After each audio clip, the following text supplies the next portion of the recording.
You're looking for a suburb close to Charleston, but the more research you do, the more confused you get.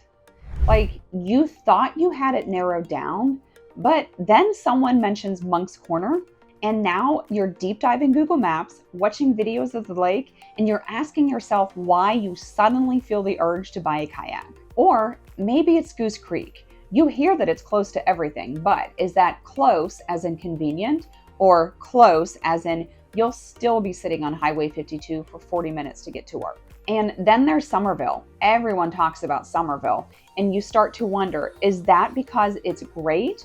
Or is it because that it is just the default answer when people don't know the area?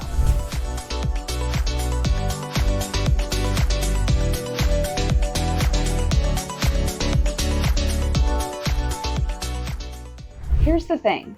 These towns are all technically in the Charleston metro, but they're nothing alike. They have different vibes, different pace, different pros and cons, and depending on what matters most to you, whether it's schools, commute, lifestyle, affordability, or just how far you are from a target, your perfect spot might not be where everyone else is moving.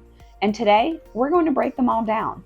Every strength, every flaw, every you have to know this before you move here moment. But later in this video, I'm going to tell you a story about a conversation that I recently overheard at Publix that just perfectly sums up the real difference between these three towns. And it's not what you think, so stick around for that. Let's just start by being honest. People don't always choose where they live based on deep analysis and spreadsheets. A lot of time it's a vibe. It's where their friend moved or where their new job is, or maybe they saw this really cute house on Zillow and the backyard had these adorable string lights, and now they are suddenly booking a tour. But vibes can be deceiving. So let's unpack this with real talk and just enough sarcasm to keep things interesting. Starting with Summerville. Summerville is what happens when charm meets sprawl. You have an adorable downtown that looks like it belongs in a Hallmark movie. You have big oak trees, little boutiques, cafes with mismatched chairs, and then 5 minutes later, you're on Dorchester Road wondering how you suddenly ended up in a 6-lane traffic jam behind a bus and someone towing a boat. It's that weird combination of old school Southern charm and brand new suburban explosion. Schools here, they are highly rated, especially in Dorchester District 2. But here's a little secret that most people won't tell you. Not every address in Summerville gets you into DD2 schools.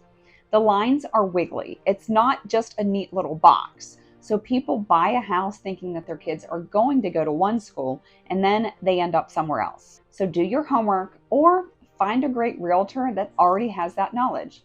Hi, I'm Deneen, and I am such a realtor. As the Southern living Yankee, I moved here 20 years ago from Western Pennsylvania, and I was completely overwhelmed.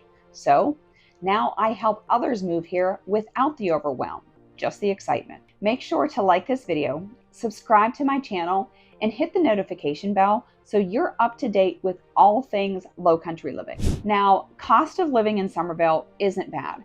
If you're coming from the Northeast, it might feel like a bargain, but the prices have definitely gone up. It's not the affordable hidden gem that it once was. You're paying for the demand, and you're also paying in time, because the traffic here can be no joke, especially if you're commuting into Charleston or North Charleston for work. I mean, people in Summerville know how to pack snacks for their commute. It's really a skill. Then there's Goose Creek. Goose Creek is like the middle child that is just quietly doing its thing while everyone else fights for attention. It doesn't always get the spotlight, but it has everything you need. Seriously. You have grocery stores, restaurants, schools, gyms, parks. You can live in Goose Creek and really never have to leave Goose Creek. And that's kind of the beauty of it. It's not trying to be flashy. It's not hosting a flower festival. It's just convenient. Some neighborhoods are older, like they were built in the 1970s and 80s older. Others are brand new with sidewalks and HOA letters.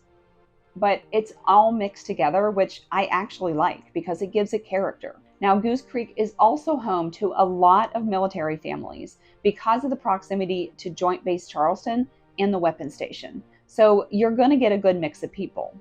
The schools here, they're decent, but they're not as high ranking as Summerville, but they're still solid options.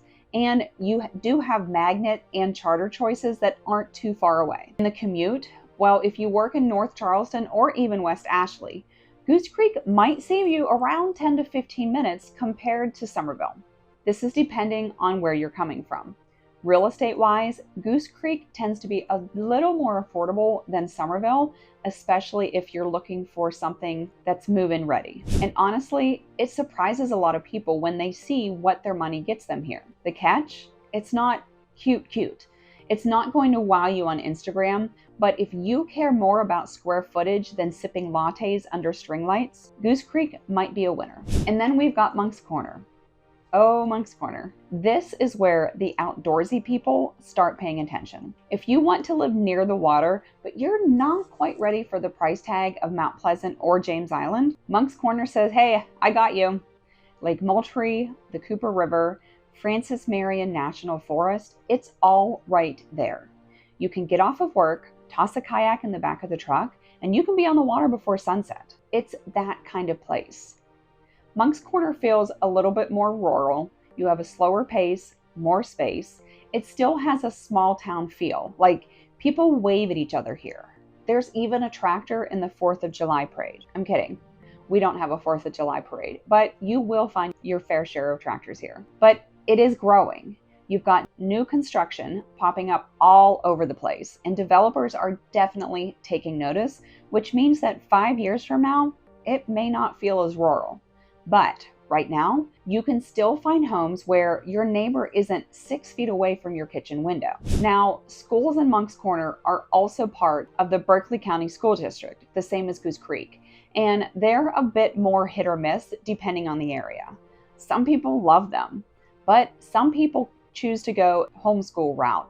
It really depends on what you're looking for and what your priorities are. Commute-wise, if you're working in Summerville or even parts of North Charleston, it's not bad. But if you're going into downtown Charleston every day, just know that you're going to be spending a lot of quality time with your podcast library. Okay, so remember that story I mentioned earlier, the one where I was at Publix? I was in the checkout line and the woman in front of me was chatting with the cashier. The cashier asked her where she lived and she said Moncks Corner. So the cashier immediately said, "Oh, you must love the lake." And the woman goes, "I've never been." The guy behind me, who I'm guessing was from Summerville based on the green wave t-shirt that he was wearing, just laughed and said, "You drive 30 minutes to live by water and you don't use it? That's like living in Summerville and thinking that the Flower Town Festival is a music event." It was such a perfect Charleston moment. Everyone's got an opinion. Everyone thinks that their town is the best, and half the time, nobody really uses the stuff that the town is known for. But that's the thing. These towns aren't just names on a map. They're lifestyles. Goose Creek is for the practical, no-fuss folks who want convenience and value. Summerville is for people who want a little historic charm mixed with suburban comfort, even if they have to fight traffic to get it. And Moncks Corner is for people who love open space, don't mind a slower pace, and maybe, just maybe, actually use the lake. So how do you choose? You ask yourself, what kind of a life do you want to build? Are you good with a longer commute if it means that you can have more land and fewer neighbors? Are schools your top priority? Do you need a Target within 10 minutes of your house? Or are you okay with planning a once-a-week run? Do you want to walk to restaurants, or do you want to grill on your back porch with nothing but crickets for neighbors? There's no one right answer, but there is a right fit for you. And now that you know what each of these towns really feels like, not just the brochure version, you are one step closer to figuring that out. And if you're still stuck and trying to choose between a house in Summerville with that perfect kitchen, one in Goose Creek with a bigger yard, or one in Moncks Corner where the neighbors aren't even visible from the road, well, good luck. I'm just kidding. That's what I'm here for. My name is Deneen. I'm a realtor here in Charleston, South Carolina, and the surrounding Low Country. As the Southern Living Yankee, I love helping people just like you buy and sell homes in the Charleston area. I specialize in helping people relocate to Charleston from out of state because I've been there and I've done it myself. I understand how exciting, but still overwhelming a big move can be. But that's why I'm here to help you every step of the way. If you're ready to make a move, reach out. You can send me a text, shoot me an email, or even just pick up the phone and call. Don't forget to like this video, subscribe to the channel, and hit that notification bell so you're up to date on all things Charleston and Low Country living. Thank you so much for joining me. So long for today.